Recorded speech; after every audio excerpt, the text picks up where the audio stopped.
sounds, the vibes, good talking, conversations. You can have it all on Diamond 88.7 FM, Iroyin. Diamond 88.7 FM, we've got you.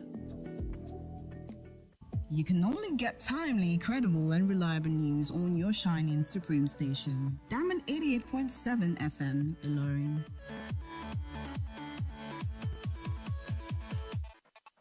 Looking for a reliable, up-to-date source of credible news at all time?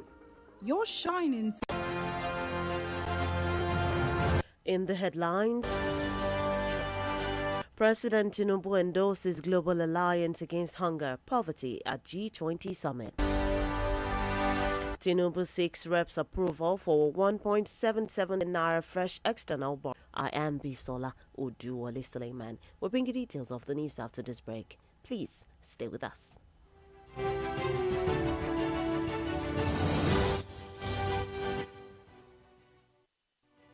Resulting to hard substances. Remember, Diamond 88.7 FM cares for your sound spirit and good health. This message is from Diamond 88.7 FM. President Bola Tinubu has lauded the creation of the Global Alliance Against Hunger and Poverty, championed by President Luiz Inácio Lula da Silva of Brazil. He made the statement at the 19th G20 Leaders Summit opening session in Rio de Janeiro, Brazil. Tinubu described the alliance as pivotal in the global fight against hunger and poverty, in order to bolster domestic strategies.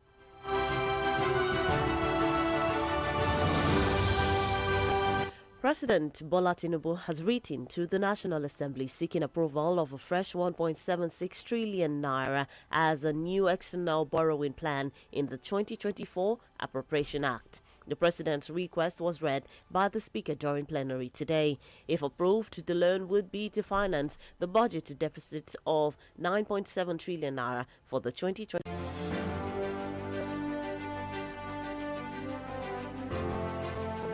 Meanwhile, the Minister of the Federal Capital Territory, Nyesom Wike, has approved the 70,000 naira new national minimum wage for staff of the FCT administration.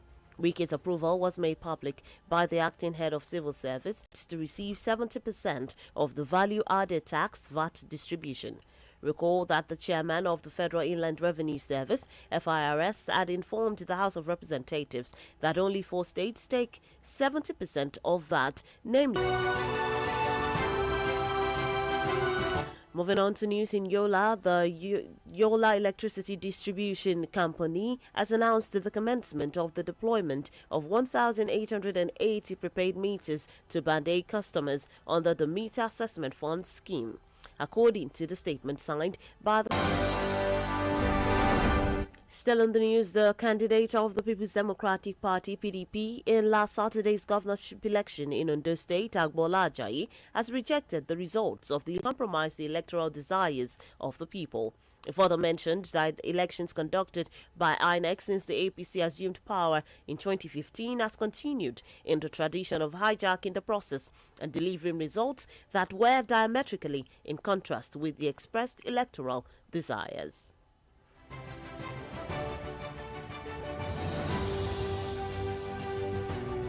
And lastly, on the local scene, the detained connection with a disturbance during the local government elections held last Saturday.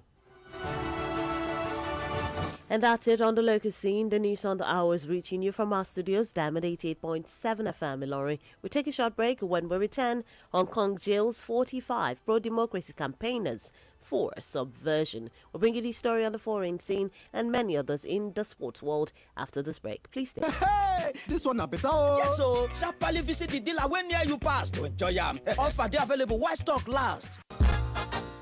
Orúkọ mi ni Yèyélúà Tóyìn Adégbọlá. Mo sì ti lé ní 50 ọdún láyé láàyè àtàyè ìdẹ̀ra. Ìgbòkègbodò mi pọ̀ gan nínú iṣẹ́ tí mo yàn láàyò gẹ́gẹ́ bí òṣèré orí ìtàgé. Kì í sì rẹ̀ mí, bẹ́ẹ̀ ni kì í sú mi. Àwọ̀ mi sì ń jí pépépé síbi tọmọ tuntun. Oògùn òyìnbó ló ṣe é Monomin Plus. Monomin Plus.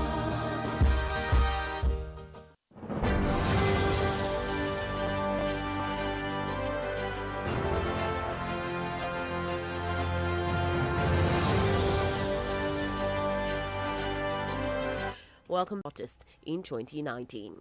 Observers have disclosed that the national security law and the trial's outcome have significantly weakened the city's pro-democracy movement and rule of law, as well as allowing China to secure control of the city.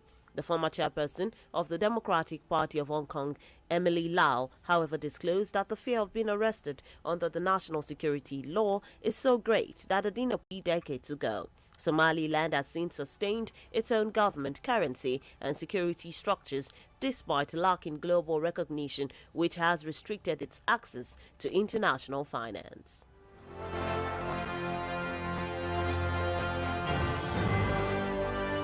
Moving on from that to the war, Eagles' defense, along with the entire team, was not as sharp or as effective as expected. Meanwhile, former Nigerian international Victor Pepper has expressed disappointment with the Super Eagles' performance against Rwanda. He said the match was a chance for other players in the squad to show whether they are good enough to be part of the national. Manager Thomas Tuchel must utilize the array of talents at his disposal.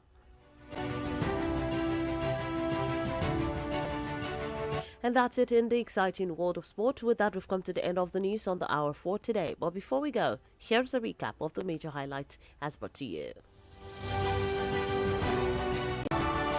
In sports news, Troost Ekong takes responsibility for Super Eagles' loss to Rwanda. Before we wrap up the news this afternoon, we go straight to our Today in History segment. Did you know that on this day in 1863, President Abraham Lincoln delivered the Gettysburg Address at the dedication of a national cemetery at the site of the Civil War battlefield? Diamond 887 FM to keep up to date with us. Do join us at 3 p.m. for the news flash and at 5 p.m. for the news across the world for a comprehensive package of these stories and many others. The news on the hour was edited by Edu Okorie. My name is Bisola Oduwole Suleiman. Thank you for listening to your shining supreme station. Do stay tuned for the... Gbogbo ìṣẹ́jú àti wákàtí lẹ ó fi máa gbádùn ojúlówó àwọn ètò ní ilé iṣẹ́ tiwa. Kò sí àṣàdànù nínú àwọn àlàkalẹ̀ ètò ní ìkànnì tí ẹ ti mọ̀ bí ẹni mowó Diamond 88.7 FM. Ẹ lọ fọkàn balẹ̀. Bó bá jẹ́ lẹ́ka eré ìdárayá, ìfikùnlukùn, lẹ́ka amúlùúdùn. Ètò ìlànà àgbáyé láti ẹ̀dẹ́kùn èbè àti ìṣẹ́ níbi àpérò G20 tó lọ lọ́wọ́ ní ilẹ̀ Brazil. Tinubu kọ̀wé ránṣẹ́ sílẹ̀gbìmọ̀ aṣojú ṣòfinlẹ̀ yìí láti ya ọwọ́ tó dín díẹ̀ ní tírílíọ̀nù 2 náírà láti ilé òkèrè. Wike buwọ́lù tuntun fún àwọn òṣìṣẹ́ ìjọba ní ìlú Àbújá. DSS tú okùn lọ́rìn Adébútú kúrò ní Adeyemi lóníròyìn yẹn. Ká sọ fún yín pé ẹ lè gbọ́ wa jákèjádò àgbáláyé ní ojú ìtàkùn www.diamondfm.net. ẹ̀kọ́ iná ń bọ̀ lẹ́yìn ìsinmi ráńpẹ́ yìí lẹ́ẹ̀kan sí akéwà pé a kú ìkàlẹ̀.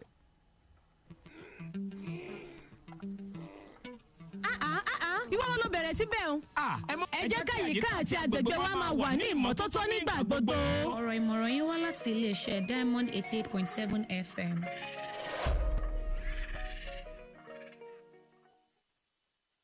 Ìròyìn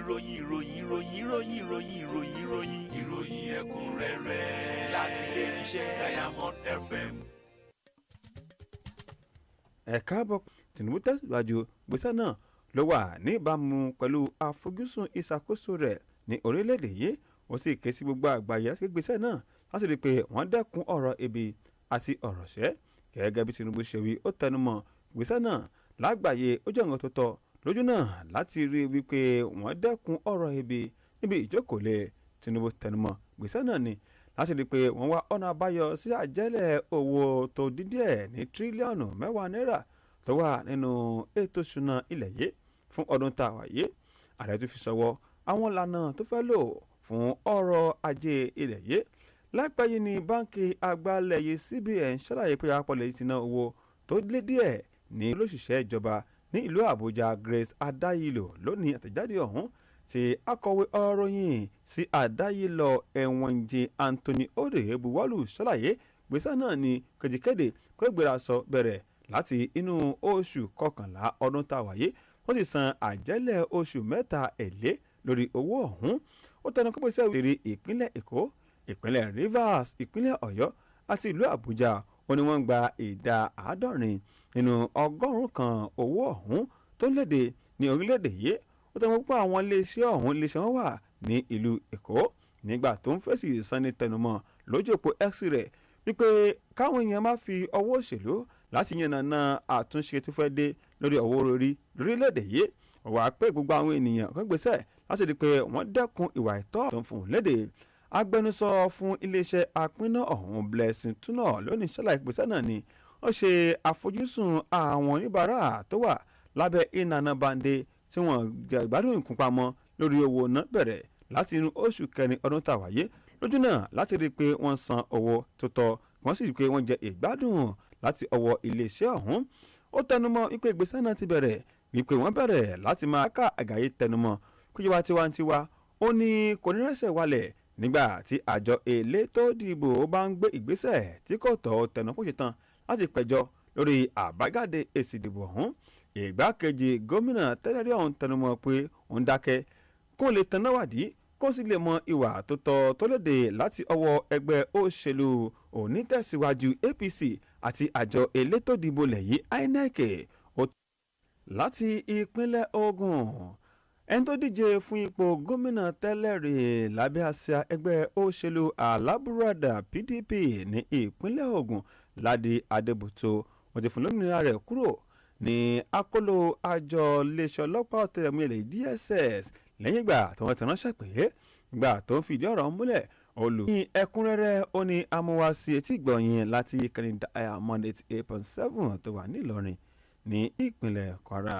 Lẹ́yìn ìsinmi ráńpẹ́ yìí á lọ sílé òkèrè níbi tí wọ́n ti ran àwọn èèyàn kan tí wọ́n ń pè fún ìjọba tiwantiwa lẹ́wọ̀n ní ilẹ̀ Hong Kong.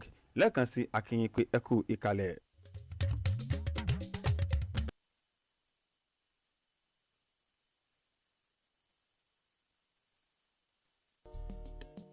nígbà tó bá ń sùn lọ́wọ́ ara ríro kàn jàǹgbọ̀n lọ́wọ́ sẹ́ńpẹ́ ó kàn jàǹgbọ̀n.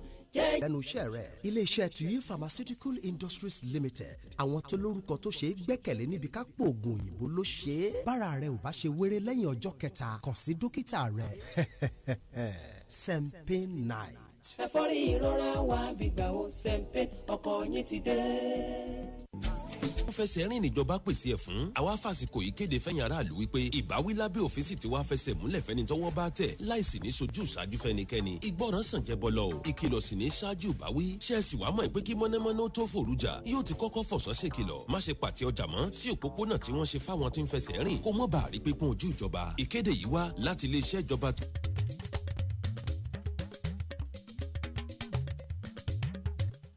Ẹ káàbọ̀ padà ìròyìn òní yóò ṣàkóbá fún àwọn èèyàn ọ̀hún tí wọ́n ń pè fún ìjọba tiwantiwa àti kíkọ́ Super Eagles sílẹ̀ yìí pẹ̀lú àmì ayò 2-1 nígbà tí wọ́n wáyájà láti kópa nínú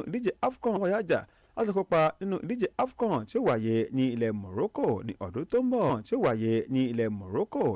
tó ń bọ̀ ilẹ̀ Nàìjíríà ó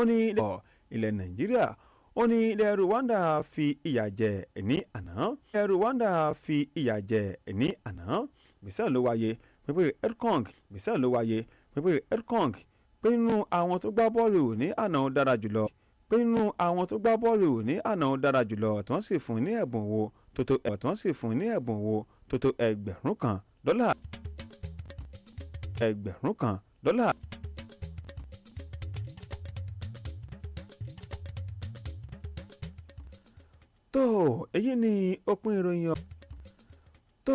Èyí ni òpin ìròyìn ọ̀hún àmọ́ ká tó máa lọ ẹ̀gbá wọn kókó tá a ti mẹ́nubà fún yín lẹ́ẹ̀kan sí i. A kà fún yín pé ààrẹ lẹ́yẹ Bọ́lá Tinubu fún lédè wípé ń faramọ́ ìlànà àgbáyé láti ilé òkèrè. A kà fún yín pé ilẹ̀ Hong Kong ran àwọn èèyàn kan tí wọ́n ń pè fún ìjọba tiwantiwa lẹ́wọ̀n ní ilẹ̀ ọ̀hún. Lákòótán akásẹ́tì gbọ́yìn pé Tres Ekong fòun léde lákòótán akásẹ́ ti gbọ́yìn pé Trace Ekong fohùn lédè lẹ́yìn ìgbà tí ilẹ̀ Rwanda gbẹ̀wúrò sí ojú ikọ̀ Super Eagles ilẹ̀ Rwanda gbẹ̀wúrò sí ojú ikọ̀ Super Eagles ilẹ̀ yìí.